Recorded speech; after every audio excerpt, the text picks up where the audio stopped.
नवंबर 2021 में अपने देरीना दोस्त साम असगरी से मंगनी करने वाली 40 साल गुलकारा और अदाकारा ब्रिटनी स्पीयर्स का हमल ज़ाय हो गया है, जिस पर उन्होंने अफसोस का इजहार करते हुए इसे अपने लिए एक मुश्किल लम्हा करार दिया है। ब्रिटनी ने गुज़श्ता माह अप्रैल के आगाज में तस्दीक की थी कि उनके यहाँ जल्द बच्चे की पैदाइश मुतवक्को है, तहम उन्होंने तब ये वाज़ेह नहीं किया था कि वो कितने हफ्तों के हमल से हैं। ब्रिटनी स्पीयर्स ने इंस्टाग्राम पोस्ट के जरिए अपने यहाँ बच्चे की मुतवक्को पैदाइश से मुतालिक बताया था और अब सोशल मीडिया पोस्ट के जरिए अपना हमल ज़ाय हो जाने की खबर दी है। गुलकारा ने 15 मई को इंस्टाग्राम पोस्ट में बताया कि वो और उनके हमसफ़र दुनिया को खुशखबरी देने के लिए पुरजोश थे और उन्हें यकीन था कि वो जल्द ही खुशी को मद्दाहों के साथ शेयर करेंगी।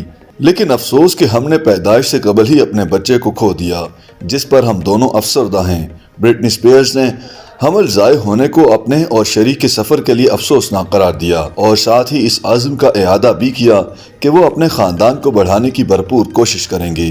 ब्रिटनी स्पीयर्स ने ये वाज़ेह नहीं किया कि किन पेचीदगियों के बायस उनका हमल ज़ाय हुआ और वो इस वक्त हस्पताल में हैं या घर में हैं। अगर ब्रिटनी स्पीयर्स के यहाँ बच्चे की पैदाइश होती तो वो तीसरी बार माँ बन जाती। इससे कबल अदाकारा ने 2004 से 2007 के दौरान अपनी दूसरी शादी के दौरान 2 बच्चों को जन्म दिया था।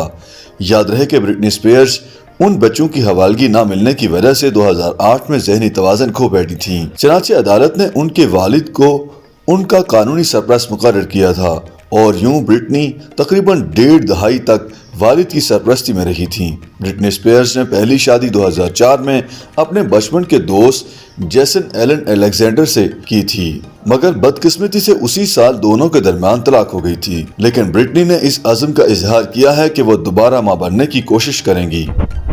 YouTube पर गूगली न्यूज देखने के लिए youtube.com की सर्च बार में गूगली न्यूज टीवी टाइप करें। गूगली न्यूज के पेज पर सुर्ख रंग के सब्सक्रिप्शन वाले बटन पर क्लिक करना ना भूलिए। YouTube पेज पर अपलोड होने वाली वीडियोस से बाखबर रहने के लिए बेल आइकन पर क्लिक कीजिए। आपको हर नई वीडियो के बारे में नोटिफिकेशन मौसूल हो जाएगा।